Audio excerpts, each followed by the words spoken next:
Bonjour, bonsoir, ça dépend de l'ère à laquelle vous nous recevez en ce net moment sur KN Vision Télévision, votre chaîne d'échange des idées et de responsables. Un grand merci à Bandekognon, surtout vous allez participer à Katia KN Vision Télévision. Un grand merci à Bandekognon, sur vous allez s'abonner ou vous allez parler sur KN Vision Télévision. Tout possible, merci. Et puis, mbote belle place, vous allez.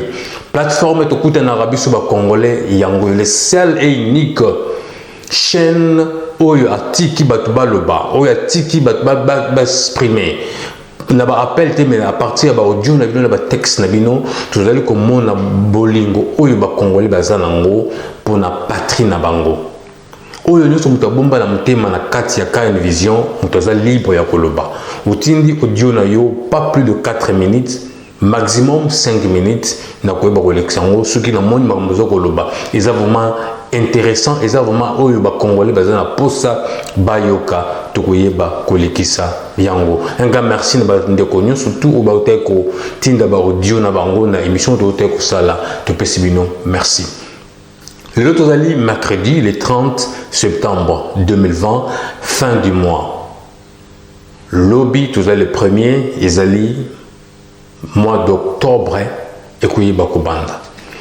Alors, mois de septembre, dans le Mambo Belé, il y a ma belle, à ma lame, ou au Canada, République démocratique du Congo. Mais, bisous, on a KN Vision, tout ça, là, analyse selon avis, audio, de la biso, pardon. Tout yoka nini, le peuple congolais a besoin. Na web Sabino Boye, bande KN Vision Télévision.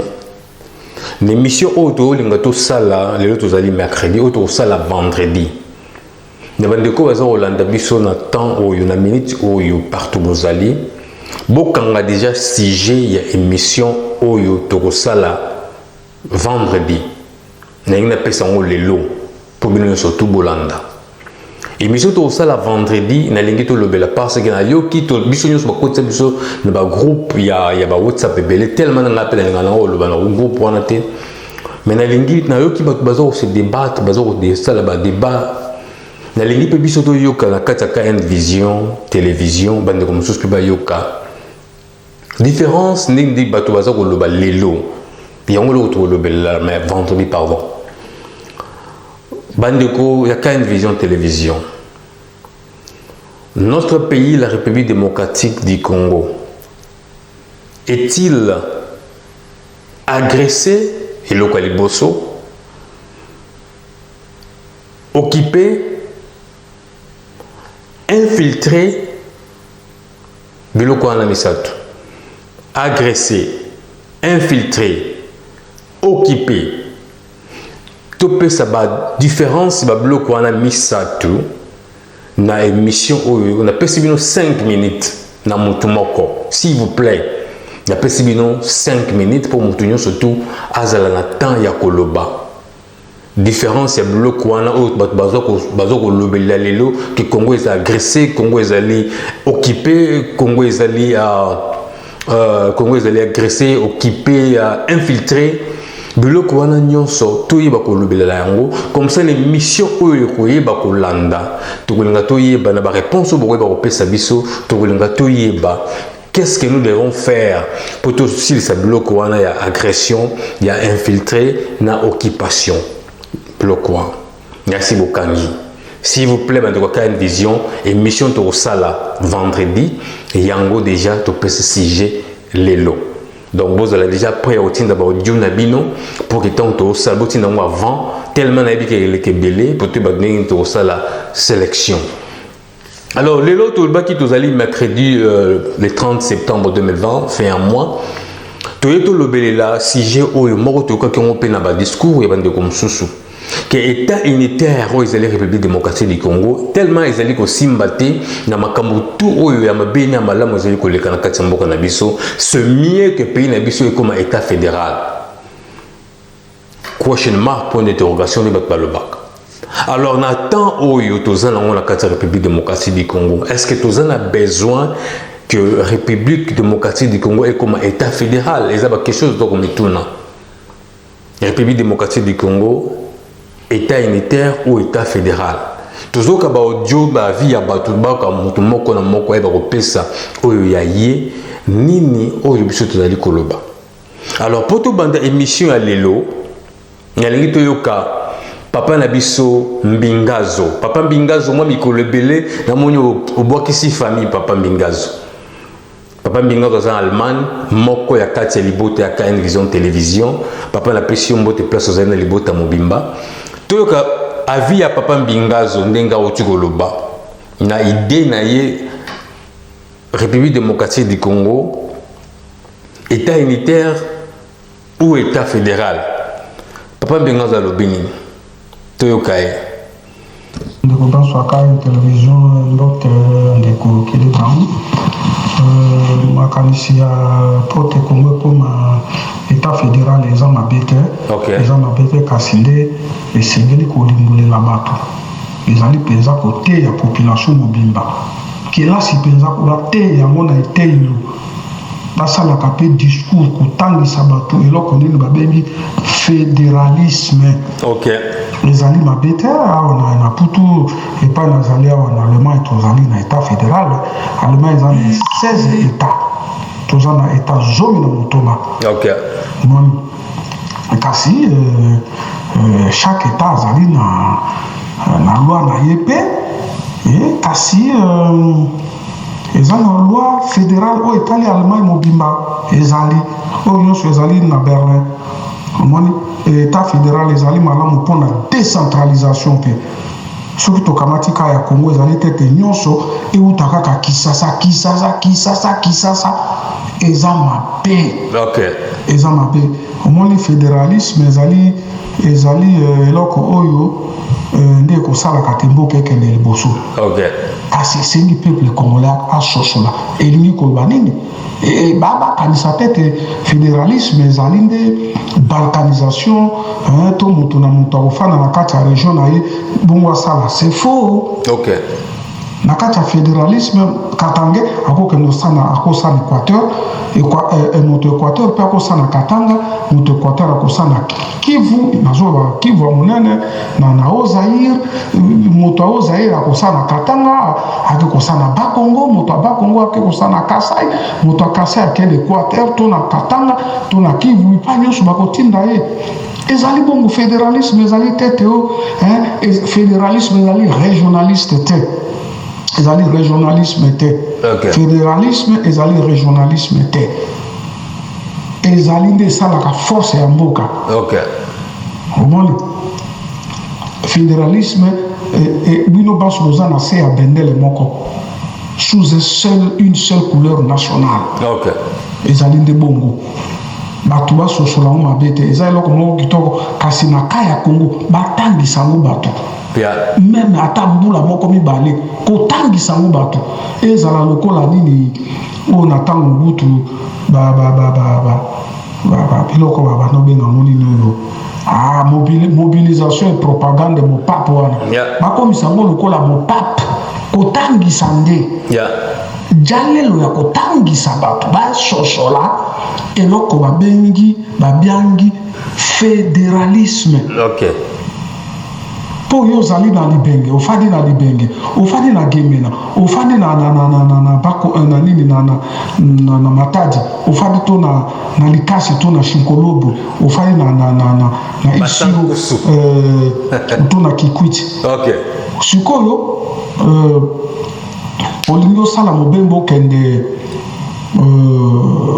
Cameroun il faut passeport et makambo yo le kaka na Kisasa c'est pas normal bakoko régler biloko papier administratif mokanda à l'état on le règle sur place et si kaka kozali vilo na fande si kana fande za moke komi na Ngalema eleki yango na monene po komi na Ngalema eza monene mingi komi na Ngalema eleki yango na monene po na renouveler nini carte d'identité na ngai mais et c'est là qui était là qui est de Berlin.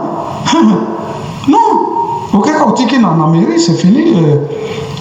Après 1 ou 2 semaines, Babi, l'école au Canada, on sait tout. Voilà, on a lobby moi mingi, on a l'équipe tango boli ici, les sola ko bezali, mazaka ko bami kasi na suki bubele awa, matondo. Matondo papa Mbinganzo na Allemagne idée au PC bande ko mususu ba koyi ba pe ko répondre ce que lobby malamu to mabe.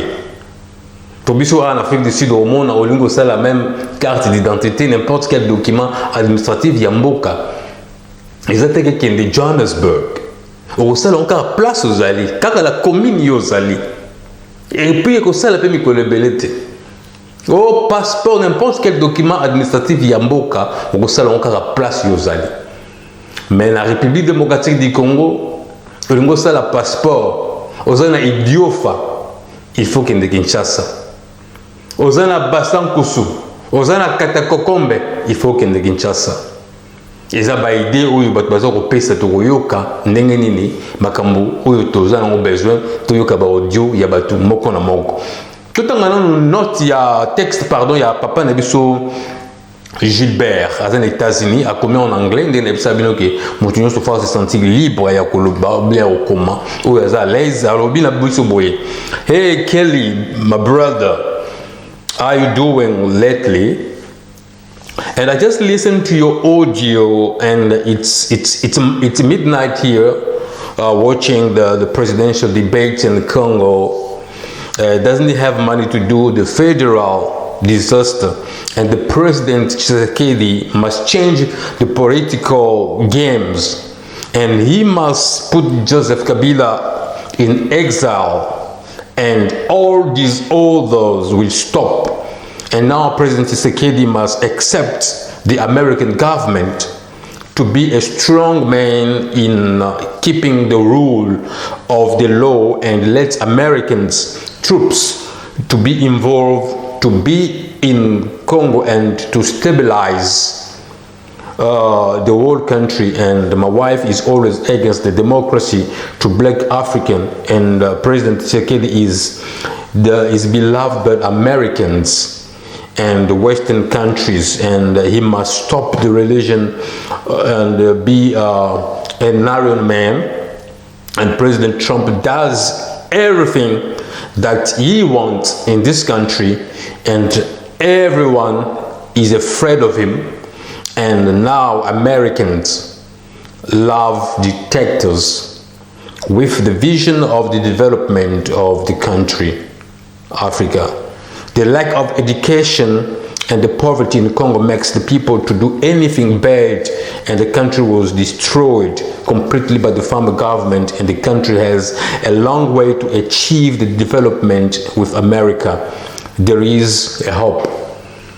Papa Lanzo Gilbert, un grand merci. There is hope. Na oyo lobi bandeko oti ko tara lobi texte za mo mulai ni na nga woloba ki ba texte za mo Congo apesi ba conseil belé lobi za manque ya éducation na pauvreté wa oti ko ba côté asuka wana qui on a des République démocratique du Congo bat bazali ko sala n'importe quoi. Et puis wa loba ki likolo a lobby que président Tshisekedi il faut la strong man faut telema loba pour atika makambo oyo ya ba religion ndenga zali ko côté la wana. Donc azala ndengi Donald Trump na minto les États-Unis oyo yaza ko loba yango pezali ko salema. C'est comme ça combien dictateur na sens mo wa bon ndenge ndeko na biso Gilbert a uti ko loba.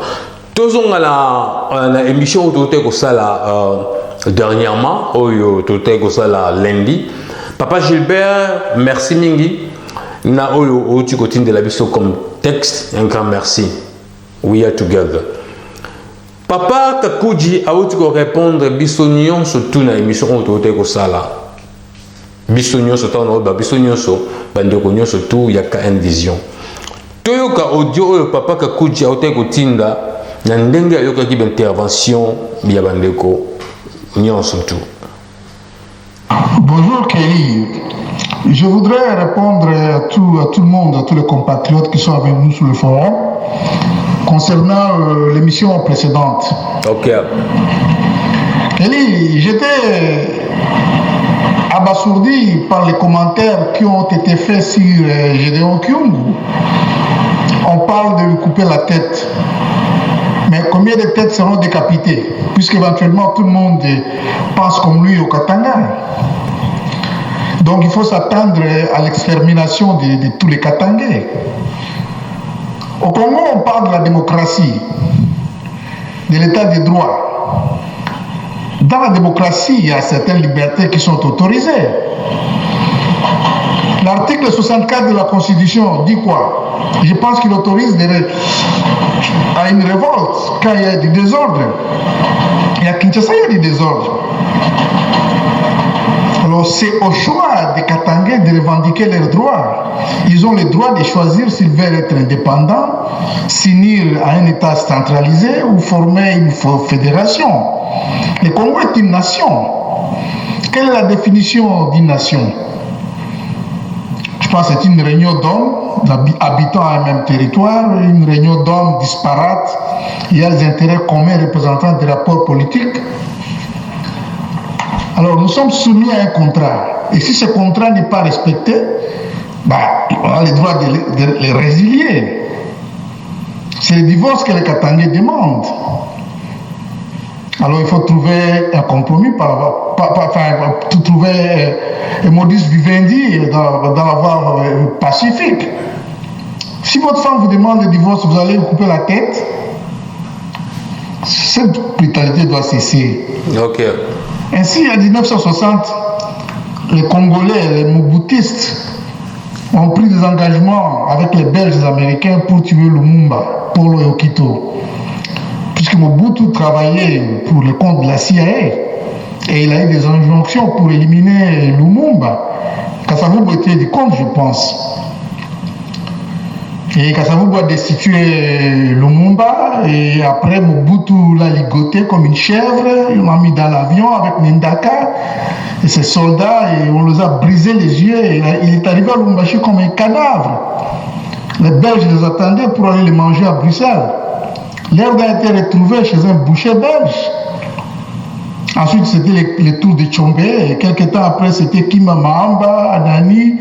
Ils étaient pendus sur le stade des martyrs. Le stade qui a été construit par l'argent de la GECAMIN. Le building de la CCZ construit par l'argent du Cobalt Katangais. La voie d'Israël construite par l'argent du Zinc Katangais. Les ponts Maréchal, appelé Maréchal, les ponts du Bas-Sahel construits par l'argent de l'été Katangais. Le Parlement construit par l'argent de manganèse Katangais. La galerie présidentielle construite par l'argent de l'uranium Katangais. Les palais de Badolite construits par l'or et l'argent Katangais. Vous voyez, aujourd'hui les Katangais bouffent du sable et vous ne voulez pas ce qu'ils parlent. La Yougoslavie, les gens vivent en paix. La Yougoslavie est divisée en 5 États. Ils sont là, ils vivent, ils sont bien. La Russie divisée en 16 États. Tout à l'heure, la Grande-Bretagne a quitté l'Union européenne. Quand les choses ne marchent pas, vous trouvez une solution. Ne pas se couper la tête. Vous voyez? Je pense que nous pouvons trouver un compromis, un modus vivendi pour notre Congo, mais il ne faut pas chaque fois s'attaquer à des gens qui ont le courage de revendiquer leurs droits. Voilà, merci Papa Kakuji na participation na contribution na yo na kataka KN Vision Télévision. Papa Kakuji auti koloba non tant que na démocratie mutu azana droit ya koloba. Idée ya kokata mutu eza mabe so mutu azoko revendiquer ba droit na ye, il faut totika batuba s'exprimer, totika batuba loba. Yango tozomona makambo eza koleka na katanga. Si mutu asengi divorce, il faut kotika ayebi pourquoi na sengi divorce. Merci mingi Papa Kakuji. Alors tokende sikoyo na Angola. Na Angola Papa Dona a continué la vision audio a sabiso que état unitaire ou état fédéral na moment où tous koloba. Est-ce que République démocratique du Congo tous après ya kozala ya kokoma état fédéral Toyoka Papa Dona. Bonjour, Monsieur Kelly Brown, bonjour Balandino, surtout il y a KN Vision Télévision. Bonjour. Monsieur Kelly Brown, le sujet d'aujourd'hui est intéressant et présentement, je pense que si le Congolais et le Congo s'appliquaient à opter pour un autre type d'État ou de système, tout devrait passer par un référendum afin d'apporter une quelconque modification à ce que j'appelle entre guillemets constitution à la Kanambe et non par des rébellions comme soutiennent quelques-uns de nos compatriotes. Okay. Sachant de quoi nous sommes capables en matière d'interprétation, nous Congolais, ensemble avec cet amalgame des professeurs et docteurs improvisés, excusez-moi, il y a lieu de commencer par l'éducation des masses, en inculquant dans la tête des gens la différence qui existe entre un système fédéral et la balkanisation ou la libéralisation, et en retenant que le Congo est et resterait uni. Si effectivement nous options pour un système fédéral avec des États fédéraux bien entendu, à mon humble avis, je pense qu'il faudrait faire de sorte que les États fédéraux soient regroupés en provinces, okay. Ce qui permettrait d'avoir 3 ou 4 États fédéraux. Là, je me réfère à l'ancienne division du Zaïre en 9 provinces plus la ville de Kinshasa ou celle de 11 provinces. Je ne me rappelle plus avec exactitude. Bon, dans ce contexte, le gouverneur d'un État fédéral devait être élu par les représentants, donc les populations des provinces regroupées dans cet État. Celui-ci serait secondé par des adjoints provenant des provinces restantes du regroupement. Alors, quant à la gouvernance, elle devait être rotative par mandat. Ceci permettrait que l'unité du Congo soit conservée dans un fédéralisme à la congolaise. Pour être explicite, considérons par exemple le cas où un des États fédéraux soit constitué par les provinces suivantes, le Bas-Congo, le Bandundu et le Kassai occidental. Juste un exemple. Yeah. Et supposons que le gouverneur élu de l'État fédéral provient de Bandundu. A priori, ses adjoints devraient être de Kassai occidental et de Bas-Congo. Et au prochain mandat, le gouverneur principal devait être élu obligatoirement entre les provinces de Kassai occidental et des Bas-Congo.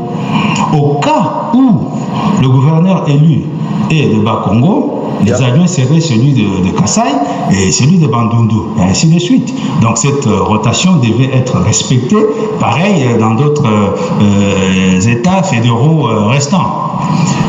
Sans oublier que nous serons toujours dans un régime semi-présidentiel avec un président de la République élu et un premier ministre nommé par le président de la République pour éviter des divergences. Et celui-ci, donc le premier ministre, aurait à former un gouvernement représentatif au service de la nation et non au service des individus. Et continuerait à exister la chambre haute et la chambre basse.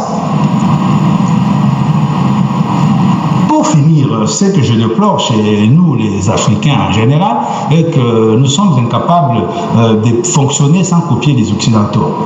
Et pour cette raison, nous serons toujours sous la domination de ces gens, sur tous les plans.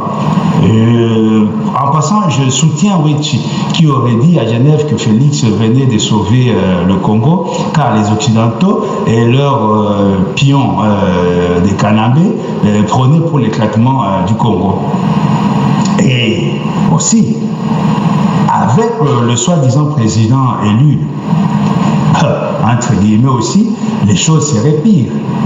Et on penserait à un bain de sang.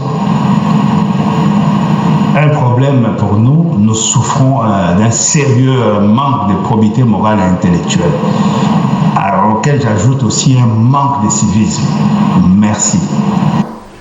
Voilà, Papa Donana Angola, à lobby, bisogno surtout ensemble, à Fingi Motoute, bisogno surtout ensemble, à le bar à chaque fois, na kataka une vision, tozawana, pona, kofinga teme, toza pona, kokuta, na kopesa ba idée. Ce qui idée, oh, Papa Donana, a outi koloba, nde kopesa ozali, au moni yango oza malamu to mabe, répondre plateforme ezali, au moni yango ndenge nene, pour toza koloba, état unitaire, eza malamu de, eza kosimbate.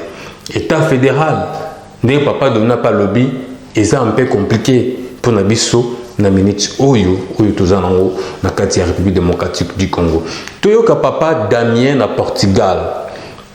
Papa Damien a été kotinda audio na émission autoté ko sala dernièrement na makambo le kana katanga parce que papa Damien aza katangi ndingi monta ko loba na audio audio so kotinda na vérifier ngo avant na l'examen. A lobby ko accepter te yemo tante katange makambo ya bongo ekoka koleka na kati ya mboka na bango. Toyoka papa Damien soki a lobby nini na audio oyo yaye. Cher Kelly, merci beaucoup. En tout cas, je suis vraiment ravi de tout ce que les questions que vous venez de poser. J'ai toujours plaidé le fédéralisme. C'est-à-dire que chaque pays, chaque région doit suffire. Il ne faut pas dépendre seulement du gouvernement central. Que chaque région contribue au gouvernement central. Mais c'est terrible. Chercher à mater toute une région pour les exploiter, c'est grave. Personne ne peut accepter ça. Je vous dis carrément que je suis touché. Moi, je suis katangais. Je ne peux pas accepter que ma région soit être manipulée. Yeah. Je regrette infiniment.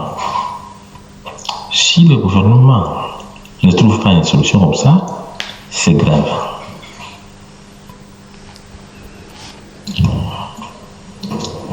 Combien des années, simple, une région qui doit supporter tout un pays. Et les peuples restent toujours pauvres. Trouver ça, quelqu'un peut accepter ça. Et c'est le Congo, c'est vraiment Katanga qui doit développer, qui doit faire tout pour développer le Congo. C'est grave. Si cette politique continue, ça sera un désastre au Congo. C'est grave. Merci Papa Damien à Portugal. Et qu'est-ce que vous proposez Papa Damien sur les politiques où vous continuez à brouiller? Tout ça, pour ce temps, tu peux sa réaction, tu peux sa rappeler moi ma proposition, s'il vous plaît. Ce qui te peut sa réaction, moi proposition peut y ba kozala malamu mingi na oyo nyo toujours sala. Tokende na Papa Kakuji soki alobaki nini na audio oyo yayi na sujet oyo toza kolobelela lelo.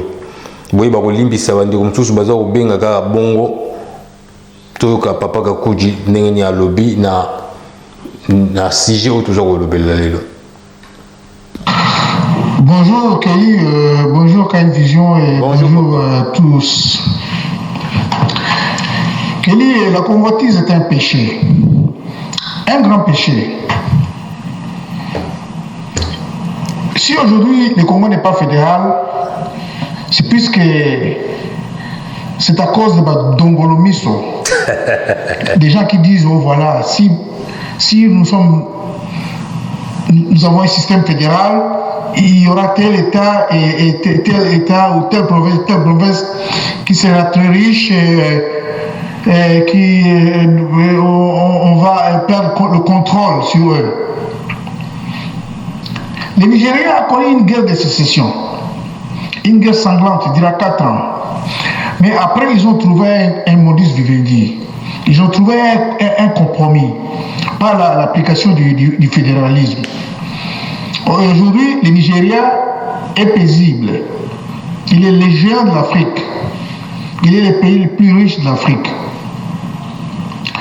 Au Congo, le fédéralisme est un tabou. Car le président veut avoir la même mise dans tout. Chaque fois qu'un politicien congolais monte au créneau, il se va devenir riche. Alors, dans le système fédéral, les manœuvres des chefs de l'État sont limitées, car le partage du pouvoir est divers. Toute chose dans la vie doit être fondée sur une solide réflexion théorique. Ok. Par ailleurs, quand nous entrons dans l'analyse de savoir pourquoi les choses ne marchent pas dans notre pays, la première qui vient à l'esprit, c'est que notre pays est tellement convoité.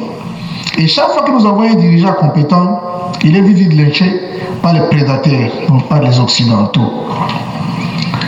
Le deuxième aspect, c'est nous-mêmes Congolais. L'absence d'abnégation. Il n'y a personne qui veut se sacrifier pour ce pays. Personne. Et s'ils sont là, ils sont peut-être à 4. Il y a une troisième cause qui réside dans le mental mélange d'envie, des jalousies, des malhonnêtetés que l'on trouve malheureusement dans l'espèce humaine. Le fédéralisme crée la compétitivité. Okay. Et le plus souvent, on pratique la péréquation pour favoriser les pays qui n'ont pas beaucoup de moyens, donc des pays pauvres. Mais le fédéralisme permet aussi à organiser et à bien restructurer l'administration. Il y aura très peu de vagabondage et de banditisme. Vous voyez, c'est un peu ça. Merci Papa Kakoudi, c'est un peu ça. Merci. Nous avons connu surtout va participer. Nayoki audio, il y a des émissions surtout yoki. Réflexion, il y a Papa Kakoudi na réflexion, il y a Papa de non, c'est comme si ils ont se marié vraiment. Na évité ce qui nga na loki on m'a mais surtout yo kango le surtout yo que la bango mi balé to yo kanano na ba idée o nyo so papa mbingo zo pesi ba ndiko zo pesi nani vraiment à lobby oyo toza na besoin na carte République démocratique du Congo na minito et puis to singa na bino s'il vous plaît. Tant vous aurez ça la réflexion, nga opé sa proposition et koyeba kozala malamu. Tokende na Nairobi toyoka pasteur Bertin. Ce qui est à l'Obinini, pasteur Bertin. Bonjour, Papa Kelly. Alors, qui sujet au PC, ainsi qu'après, pour intervenir, ce qui, Congo, et comme État fédéral, on a État unitaire, aussi battu, la crise de l'équipe, tout ça, ce qui est au monde, je vois la photo que Banango. Okay. Parce que l'État unitaire est terminé, crise de Congo. Crise de Congo est routine, mais je suis un politicien. On va dire que j'ai un peu de côté. Pour le respect comme Mobutu, la crise, on est déjà. Tout le monde Mobutu n'a organisé un pillage, il a pillé le pays. Si à mort, pour te mboke koya. Tout le monde a organisé Kabila Bakonti, Kabila Konti, pauvre, la babote caoutchouc, à 8 multimilliardaires. Il a copié Mboka, battu la copié Mboka, Mboka Koufi totalement, ils ont pas de politiciens, ils ont pas d'État unitaire. Donc voilà, d'abord, tout le place voilà. De deux, le fédéralisme dans le Congo, la minute, il a un danger, Mogo Makasi. Parce que le développement est au contraire, et qu'on a forcé le bloc de Katamboka, Bitène, tant langage à Bakatangé. Ah, bah, en tout cas, c'est la trouble le 26 na Katanga, Bakambu ya bateau, ya Subimira, on va ça Katakatanga. Maintenant, les gens de Katanga, parce qu'on a critiqué la FCC,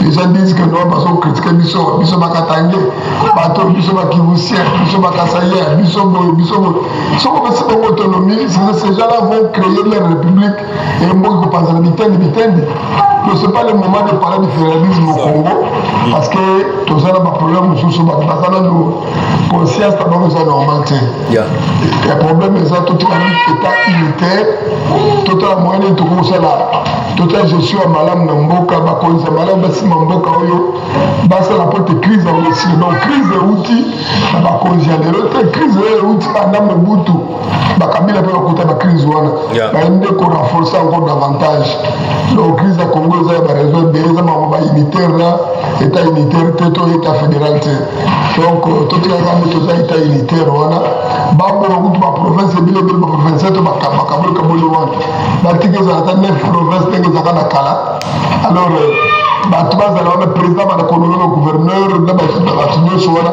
donc komona korenforce économie ya mboka na bato ya malamu eza problème ya classe politique eza problème ya état unitaire te donc toza prêt te mpona kosala makambo ya fédéralisme na congo totika dangage wana selo te kokobola mboka bitene bitene wana ezali contribution yanga c'est le pasteur bertin na nairobi nza bapambola baauditeur nyonso ya KN Vision TV. Nzambe apambola yo Pasteur Bertin, Nzambe apambola bandeko nyonso tu ya KN Vision Télévision wana tokote kotuna motuna ya lelo ezalaki ke la RDC état unitaire ou état fédéral toyoki ba vie ya bato toyoki ba opinion ya bato mutu na mutu awoti kopesa ye puis ngaloko na sepeli papa Bertin alobi ke eza état unitaire te ou bien état fédéral te dès ko yeba ko changer République démocratique du Congo. Mais c'est la politique oyo bato oyo bazawana bazali kosala yango nde moto ezali kosala ke mboka na biso République démocratique du Congo tokóma na état oyo tozali na yango lelo.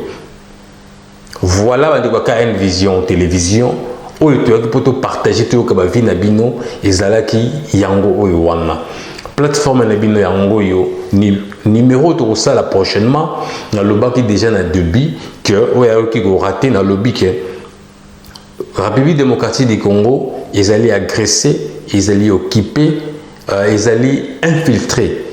Tout là qui tout signifiait bateau oyo, sous bateau se comprendre parce que sous bateau notre pays est occupé jusqu'à aujourd'hui.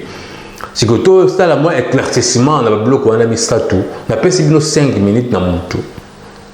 Oh le bamakambo bateau sous peut-être bayebi, tingala yebi oyanga. Papa Mbinganzo ayebi oaye, papa Dona pa yebi oaye, papa Kakuji pa yebi oaye, papa Damien yebi oaye, bandeko nyonso tu aka une vision ba yebi oya bango. Mais na bandeko bazo kolanda biso sikoyo. Baye ba pe nini oyo Kongola zali ko kanisa na babiloko wana misatu. Pour mingi bazali ba ngote. To suki awa pona lelo bandeko ka une vision télévision, botika la malamu, to kutana prochainement numéro msusu. Bye bye.